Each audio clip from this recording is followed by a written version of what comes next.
Welcome to Overdose Empathy, a course presented by Mercy EMS Education. This course is designed to deepen our understanding of overdose situations and how we can respond with greater compassion, care, and empathy. Today, we're joined by two exceptional professionals who bring their unique perspectives and expertise to this important conversation. Christopher Roush, Battalion Chief of EMS and Special Operations with Springfield Fire Department, brings a wealth of experience from his years on the front lines of emergency response. As a leader in EMS and Special Operations, Chief Roush will share his insights on how first responders can balance the demands of their role while fostering empathy and understanding for those experiencing an overdose crisis. Alongside him is Michael Montagna, a Missouri Corps specialist and certified peer specialist. Mike's work focuses on peer support and recovery, offering a vital perspective on how empathy and human connection can be powerful tools in helping individuals battling substance use disorders.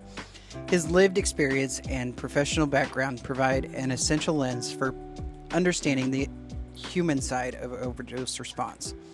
Together, Chief Roush and Mike will explore practical strategies, real-life experiences, and the importance of empathy in every encounter. This course aims to empower responders to better connect with and support those that they serve, creating a more compassionate and effective approach to overdose emergencies. Thank you for joining us in this critical conversation. Let's go ahead and get started. We talk a lot about, in our industry, we talk a lot about the mechanics of responding to the emergency. So, how do we ventilate? How do we provide medication in a way that's both productive for the patient outcome, but also, allows us to operate safely as providers. But what we miss a lot in our education is the human element. And so what the MOCOR program does is partners a first responder with someone with lived experience. So I'm privileged to work with Mike on a regular basis, talking with firefighters, EMTs, other people who work in adjacent industries, not just about how we respond to the emergency, not just about the CPR, the ventilation. We know those things as providers, especially at the EMT and paramedic level, but about what happens after the event. How do we support the patient? How do we do what we call a warm handoff in our industry and make sure that they get to someone who can help them continue down the path to care? So that's really the bulk of what we want to cover, is all of the other things that are on the perimeter of the medical event itself. Does that make sense? Perfect. Okay. So I think first it's important to have a conversation about how you get to a point of being an active addiction. And this is, again, I said this before, but this is where the MOCOR program really shines, because I know nothing about being an active addiction. I mean, I have friends, I've been on a million calls, and we are bad in our industry about standing up in front of a room of fellow professionals and saying, well, I just learned about this thing, now I'm going to educate you on it. And I think we fail when that happens. So it's important at that point to bring in someone who knows what they're talking about, subject matter expert, somebody that knows about being an active addiction, not only how we get there, but what we then do from there as providers to support that person. So we're talking about mothers, daughters, grandmothers, grandfathers. These are people that are struggling on a daily basis with an extremely addictive drug. How do we get there? Nobody wakes up and plans to be a drug addict or plans to eventually overdose. A lot of these things sneak up on you, and you just fall victim to it. A lot of the people that overdose these days are teenagers that don't know that they're ingesting something with fentanyl in it. And I think one of the biggest things is that in this day and age, anybody in this room or anybody that ever watches this video has been touched with addiction in some way, shape, or form. And so I say all that to say this, is we have to humanize the people that we deal with, because they're somebody's mother, brother, son, father. They're just as part of somebody's family as you are. That's hard for us as providers, especially when you're accustomed to going out to the same call. Maybe you see the same person. What is it that you say, what are we really trying to do for these people? I mean, it may not be that on that day when you see this person after this event that they're just going to be healed and cured and they're no longer going to be addicted. So what's the goal? What do we do instead? I think the goal is to be a part of the solution and not the problem. When I say that, I'm the professional addict he was talking about. I've been Narcaned. I've overdosed probably a dozen times here in Springfield, and I've had some terrible run-ins with it, and I've had some effective ones where they both planted seeds. I think the people who respond to the overdoses need to remember that in your line of work, that's what you have an opportunity to plant a seed. Unfortunately, you won't get to see it grow, probably, but you have the opportunity to let people know that you are not the enemy, and that society hasn't given up on them like we normally think after an overdose. Okay, so we touched on just briefly on empathy, on humanizing people, and we think and I say I'm speaking for a large population of providers that we've educated over the time that we've been doing this, and we meet people on a regular basis that they think they know what someone looks like that's in addiction, or that it might be suffering from an opioid overdose, which to a point are two different things. However, I'd like to point out our youngest patient last year of the Springfield Fire Department was 18 months. Our oldest patient was 86 years old, and these are children, teachers, doctors. Obviously I'm speaking somewhat generically, but if you have in your mind an idea of what someone looks like who's struggling with addiction, I would challenge that it looks a lot more like somebody that you know, looks a lot more like us. I mean, people who work in our service-based professions are prone to injury, and injury leads to prescription sometimes, and prescription leads to addiction sometimes. So it's important to have empathy for these patients, whether it's the first or the 15th time that you've seen them. Right.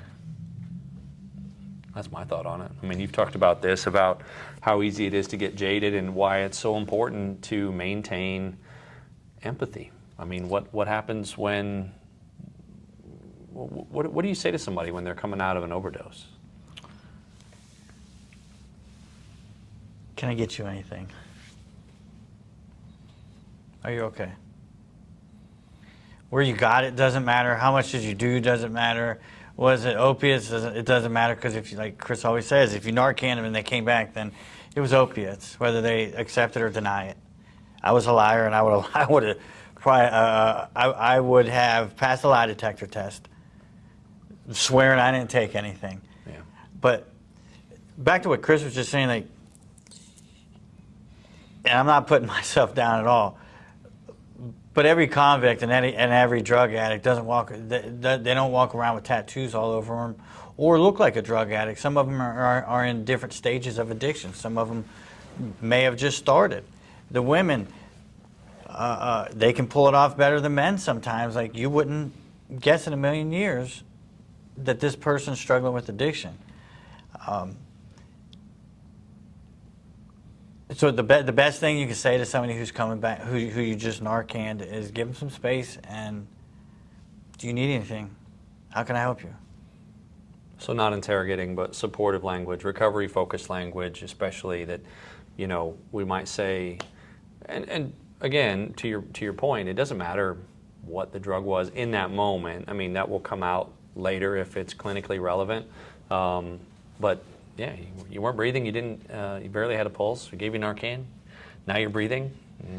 It's pretty easy to draw the line of correlation there between what was in your system and what the what the Narcan did for you. That right there is your guys' magic window right there. Bam.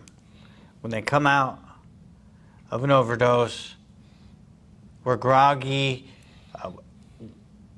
We're kind of mad because we're not high anymore. Some of us may have gotten thrown into withdrawals, depending on what stage our habit's at. But your window is right there, whether you are part of them or part of the solution.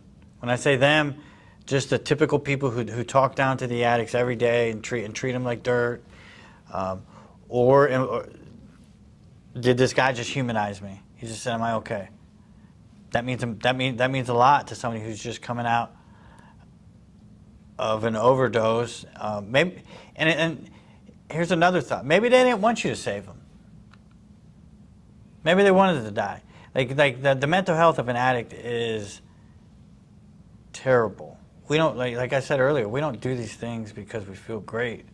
We do these things, A, because we need to do it or we're going to feel sick, or B, we're running from trauma. We don't want to feel, period. So the best thing to say to them is just, hey, how can I help you? Do you need water? Do you need something?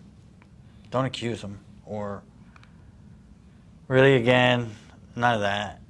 At that point, you've become my enemy. And how receptive, if I've just reversed your overdose, you're sitting up, it's a traumatic situation, how receptive are you going to be whenever I say, hey, this doesn't have to be like this, there are resources, there are people that can help you, there are local people in our area that have been through this that can help you with this? How much are you going to hear that if I've just interrogated you, and versus how much are you going to hear it if I'm offering, supportive, recovery-focused language? I think if you talk to me like a human, I'm at least going to be open to it. I'm not going to commit. Right. Because really and truly, I probably just want to go get high after that, or just go hide. Versus if you interrogated me and I don't even want your bag, I don't even want to talk to you anymore. If you just talk to me like I was lesser than, like everybody else out there, you can keep it. That used to be my attitude whenever I was put in that situation. Keep it. I don't want nothing from you. You're talking about overdose leave behind. Yeah. Right. Yeah. If we have material to distribute at that point, then you've closed the door on that interaction. So, and I guess that's my point, and that's why I'm bringing this up, is that we can't even begin to have a conversation about where we go from here, how it gets better, what resources there are, if I alienate my patient. And I do that by being aggressive, being in their space. You've talked about, and it's subtle, but there's a difference between standing over someone and getting down on their level to speak to them. And we know that a little bit from our education around how we deal with like a pediatric population, that you have to be able to relate to someone. But it's the same in these cases. I mean, you have to be, your body language, your verbal language has to be empathetic and approachable. It's hard. Let me throw something at you. So I'm not a big shot at anything that I do, but the person you just Narcan could one day be your supervisor. Some way, shape, or form.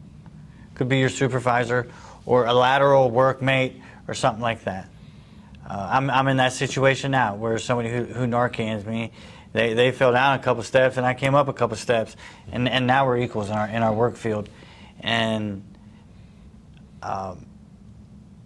there's no bar, there's no grudges, there's nothing like that. But it's a good thought that these people, they're not always going to be down on their luck.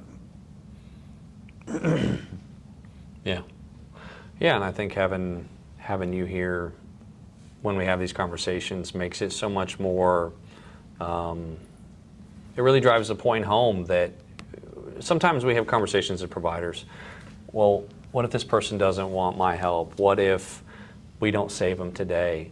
I think we have to get out of the mindset that you might save this person today. However, this interaction and the next interaction that you have and all the interactions that this person has with providers, if they're net positive and if they stimulate some degree of motivation, and if we plant that seed, if they have some kind of a referral card in their pocket that you've provided them, then there is an opportunity for growth and there's an opportunity for you to save this person's life. I mean, you have said, and not to keep putting words in your mouth, but I just remember all the things that, we talk about during our training. You said sometimes the best you can do is to keep them alive until the miracle happens.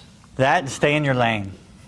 I always like to talk about staying in your lane. I'm not going to try to go put out no house fire because I don't know where to start with it other than throw water on it. That's pretty much But at the same time, I think a lot of your guys' area is you're not counselors. Your job is just to treat them like humans, keep them alive. Just keep them alive, because like we're about to talk about now, at the hospital they will have an opportunity.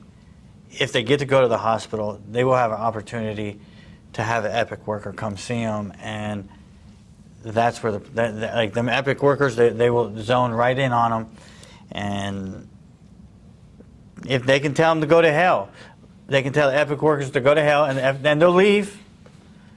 But they're going to leave a bunch of stuff there behind for them, saying, hey, we're here when you're ready. So you're talking about really broader than just Epic. We're talking about advocates. And yeah, I mean, it's the same medically. Whenever we run a patient into the hospital, they may need something that as an EMT or a paramedic, I can't provide. I'm not going to catheterize someone in the field or fix their heart or any of that. So instead, my role is to stabilize them, get them to further care. We talk about that in this program. Sometimes, the continuum of care for a cardiac patient may go from their home to an ambulance to the hospital to a step-down unit to a rehab unit to in-home care.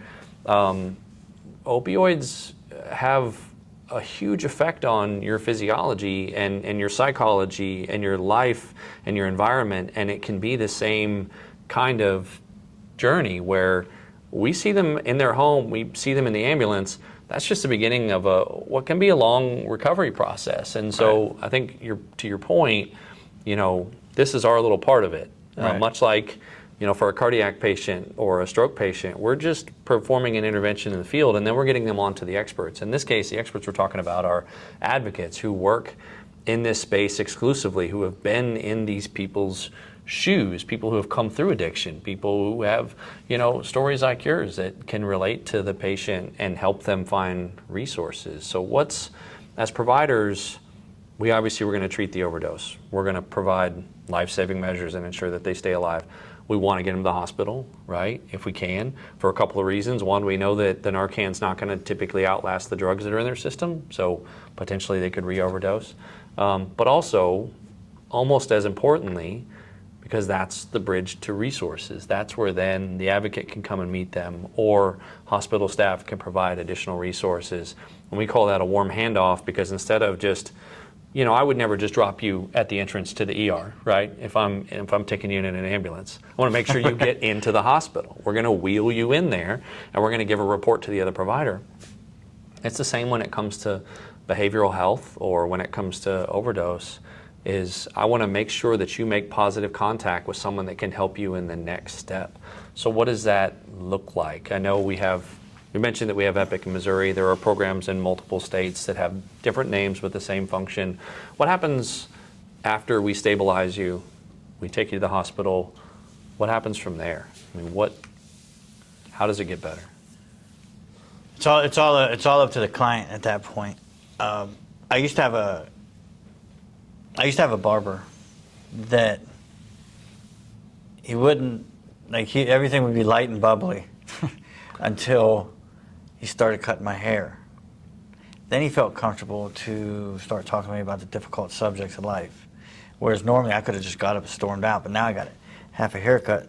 So then I can't. I mean, he's got me where he's want me. So it's kind of the same way. Like in the hospital, the client hopefully is in that spot where they can deal with some of the difficult stuff. Have some community workers come and see them. The Epic workers, they have an avenue more than I do, and I work at Borough, of getting them into treatment centers, of getting them into sober living, getting them to some AA or NA meetings, and they have the opportunity to pay for some Medicaid assistant. Medicaid.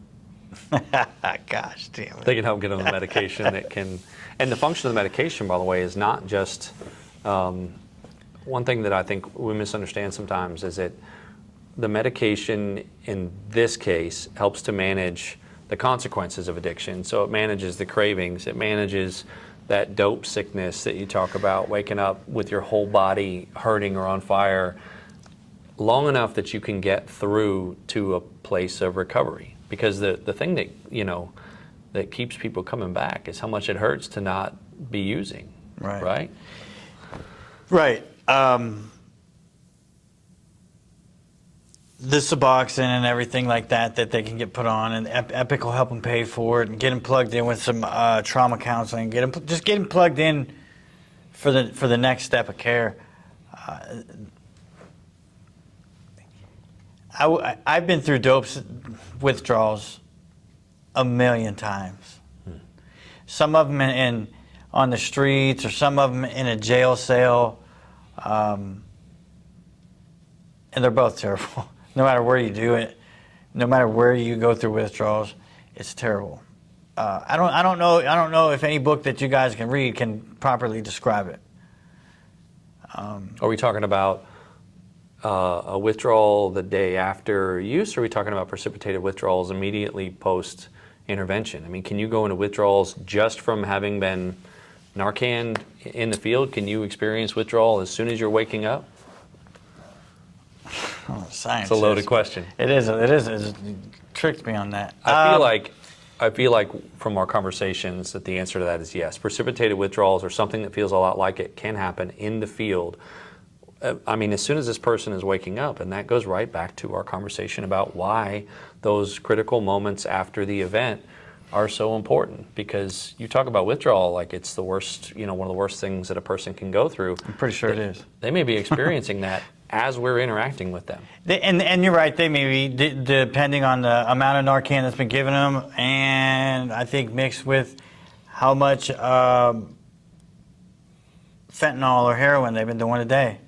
I don't know the magic recipe there, but you can't go into precipitated withdrawals through that, or you can go into precipitated withdrawals if you get put on Suboxone in too short of a time. But regardless, I just can't describe it. Everything hurts. Stuff's coming out of places that it's not supposed to come out of. I would rather go get high than do that. That's what keeps us high, is the fear of that. It is the fear of going through it for 7 days, 10 days, 12 days. Yeah, so not to plug the slideshow, but what you're talking about is the difference between going from your normal emotional and physical state to euphoria when you first start using, to something where you just feel like you've got to get unsick, or got to get well. I mean, what's that like? Starting off at normal baseline, some people that's normal just baseline is just blah. So when they feel that first sense of euphoria, nobody wants to come down off of that. Right. And an addict is predisposed to being an addict normally. I don't know if there is an addict gene or whatever, but I know I have it if there is. Because the first time I did opiates, I never wanted to come down again. And when I didn't have a choice after 7 or 8 days of doing them, that's when I felt my first sign of withdrawal, and it was something I never wanted to feel again.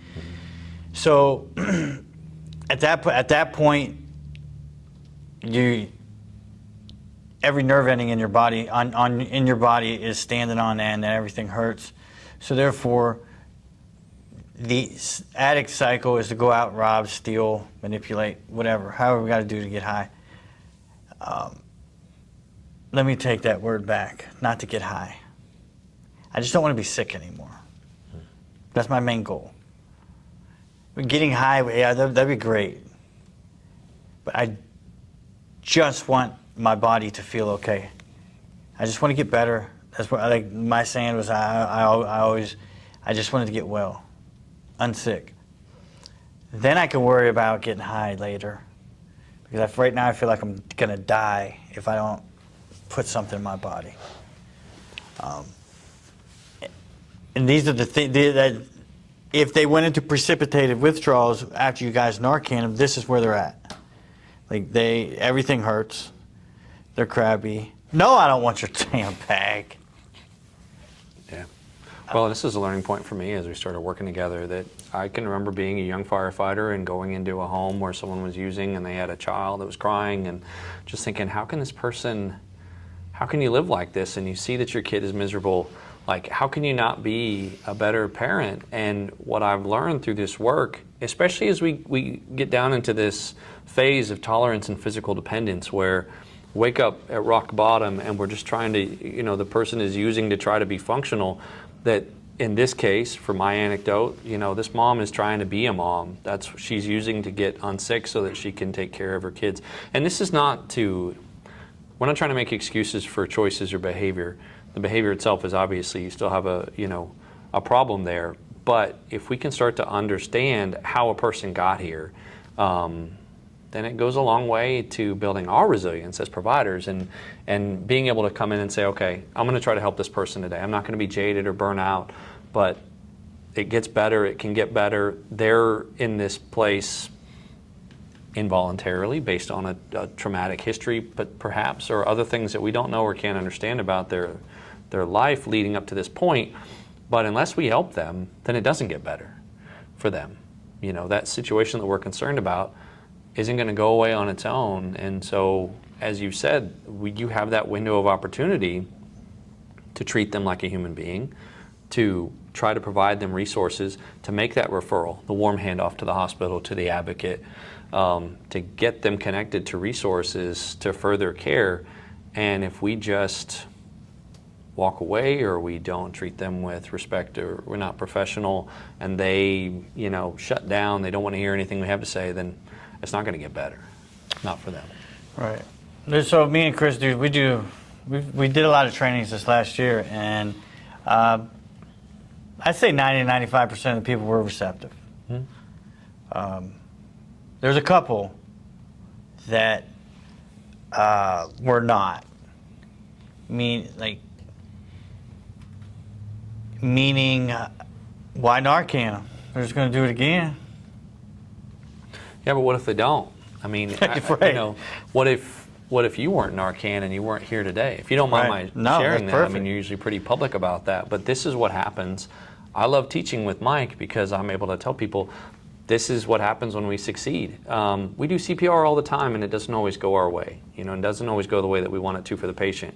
We perform other maneuvers and procedures, and what we consider a win doesn't always come. And this is no different. We seem to have a lot of providers who get jaded about providing resources or therapy to someone that's in addiction. But like I said, you certainly don't win if you don't try, and we're not going to win all the time. But you plant the seed, you start to make space for empathy, for building motivation toward recovery, because it is a process. But if we don't try, if we don't do anything, then it's not going to provide the opportunity that they need to get better. Right. So, and we're not going to have people like you working in the community who you're then giving back to that community, people who are struggling with addiction, helping them, and you become the advocate. Right. And say, hey, I know what you're going through, I've been there. And so we as providers have a very important role in that. And it's humbling. I love my job, and it's bittersweet. I work with men in addiction, and it doesn't always go our way. Addiction is a rough field to be in. You invest time and energy and feelings, and and then they relapse, and then they die. Yeah. And I've had it happen time after time. Does that mean I quit? Not a chance. Not a chance. That means I may take a couple of days off, regroup, light my fire again, and keep plugging away, because the reason I'm here is because people believed in me. So therefore, I feel like it's my God-given duty to believe in other people and let them know that there is hope. Yeah, I would agree with that. Do you remember first responders that gave you Narcan? Hang on just a second. I do. Tell me about it. Okay. I've already been convicted on this, so it's okay. So I was driving a stolen car. I think it was like in the Independence area, by the Walmart, and I used to like to make cocktails, like a little bit of heroin, a little bit of benzos, push death as far as I could. So this time I overdosed while I was driving. I went to sleep and I ran into a gas pump in a stolen car. And I remember a law enforcement officer was shaking me, and I kept like coming to. And I remember the EMT lady telling me to get his hands off of me. And I mean, it was an extreme. They were arguing back and forth. He said, "I'm taking him to jail." She said, "Well, if you take him to jail, he's going to die." And eventually, the EMT lady won because she threatened him. I don't know if she threatened his life or threatened his job, but I would have died if I went to Greene County Jail that day. They took me to the hospital, Narcaned me. Was I receptive to any type of treatment? No. But to this day, as I sit here, I am so thankful for that lady. I still went to jail over the stolen car eventually, but I would have died that night. I would have died that night if I'd have went to Greene County Jail.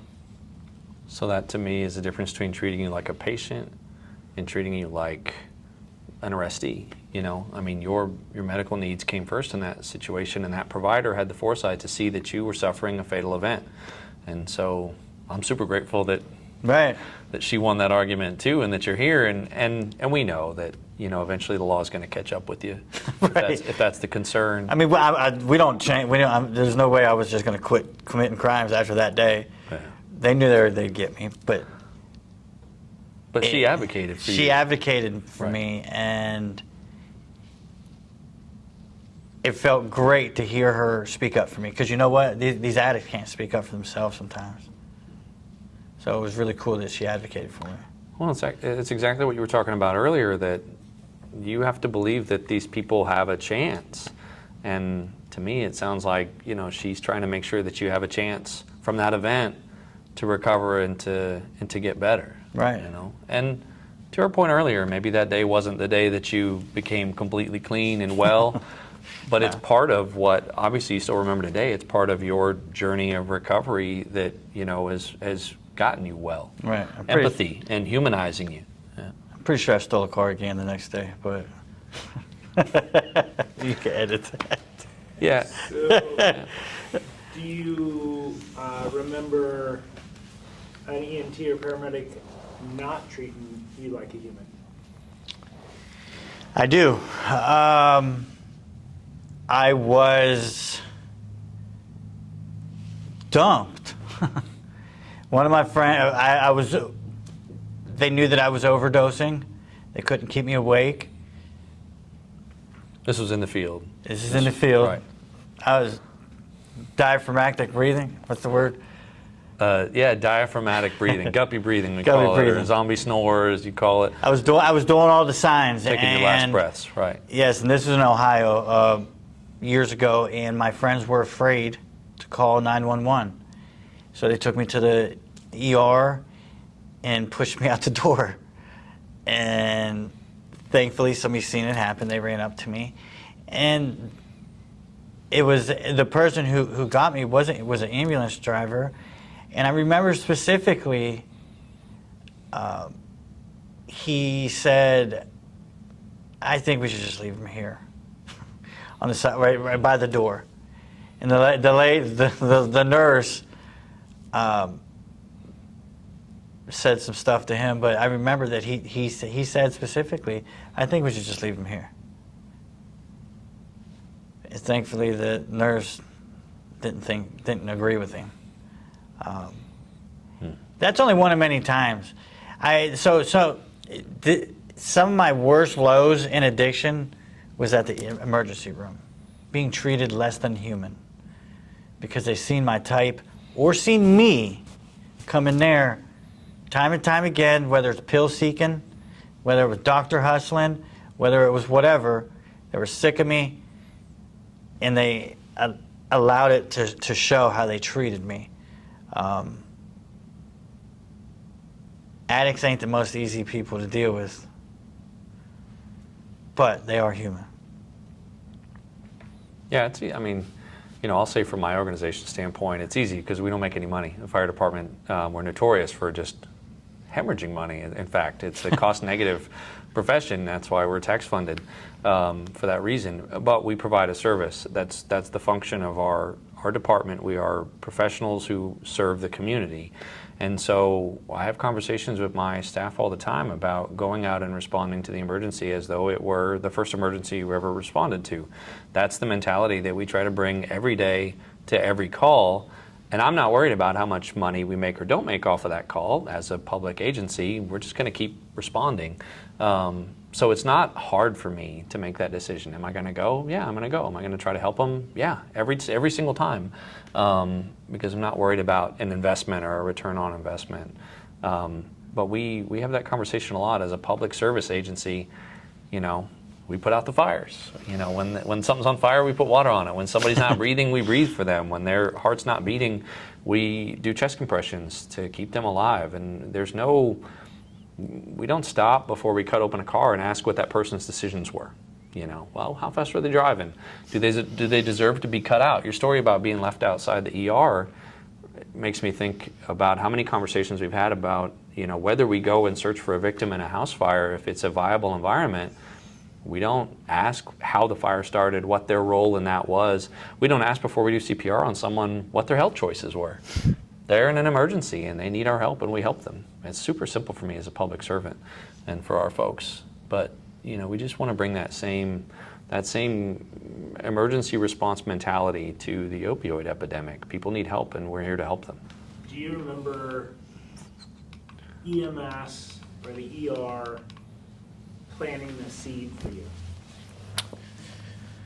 Yes. I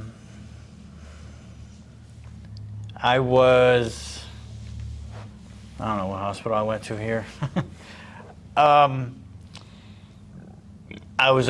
overdosed and I was almost at that point where I'm open to help.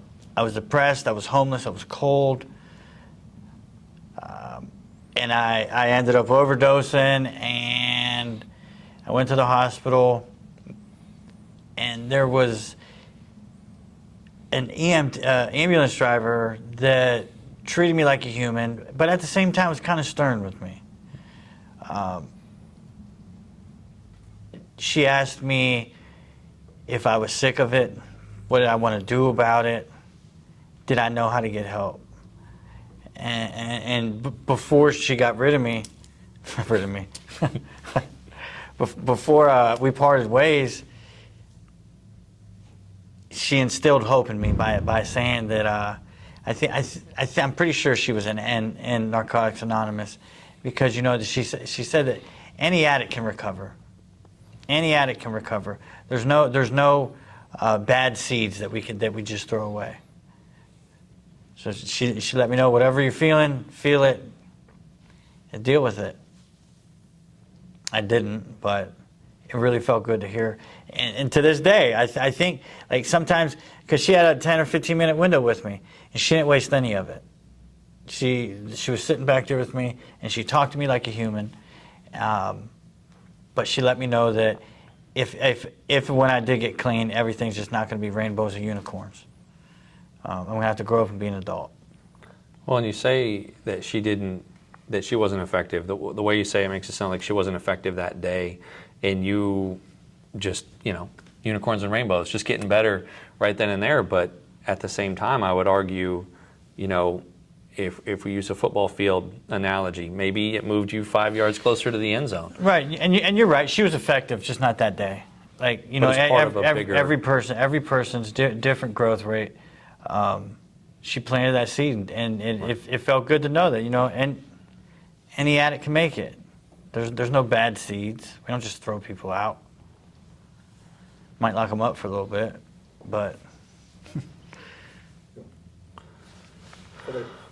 Other questions you think will stir anything that we can Not really. What's like, if you could give EMS one piece of advice on how to approach you guys or approach addicts or, you know, overdoses, what's that one piece of advice? So today, I look at you guys as leaders, and I respect you for what you do, and I love what you do. But I also expect you guys to be leaders. So at that point, when somebody comes out of an overdose, you control the temperature in that room. You went from being a thermometer to a thermostat. You control the momentum, how that conversation is going to go. Whether it's going to like go south by berating him or treating them less than human, or by just uplifting them. Like, man, it's cool. You're not alone. You can make it. There is help. Just treating them like human, man, means the world. Because a lot of people are not. A lot of people are not treating them like human. Give us our space. Eye level. Give me my space.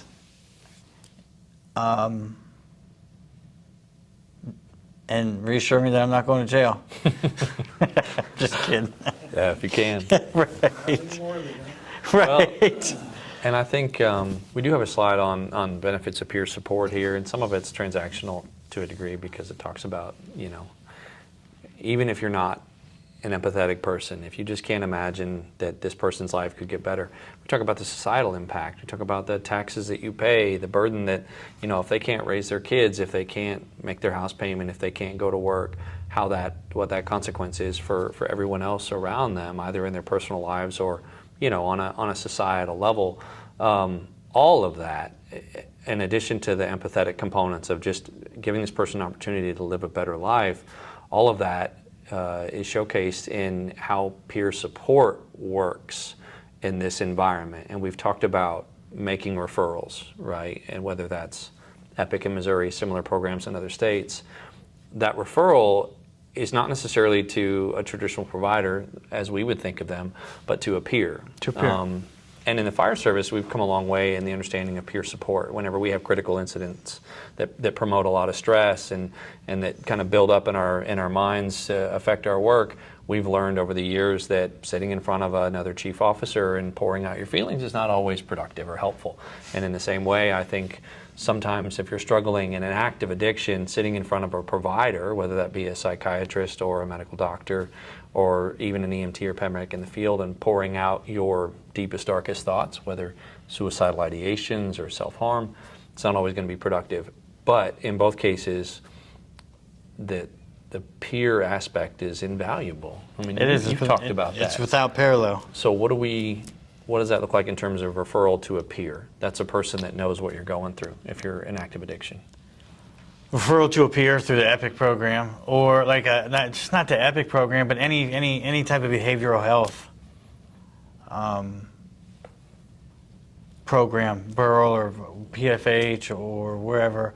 A peer lived experience means that anything any of these people on the streets are going through, I can relate to it. Whether it's homelessness, being strung out, all of it. I've done it. So therefore, I can relate to them on a lot of levels that you guys can't. Therefore, the playing field is even. I mean, look at me. I mean, I a lot of them accept. My tattoos open doors that to a lot of people would be forever closed. Like, people feel more comfortable talking to me because I look like I've been through the ringer a couple times. I think you look great. And I use it to my advantage to break the barriers, to let them know that there is hope out there, that you can kick ass and help other people. Awesome.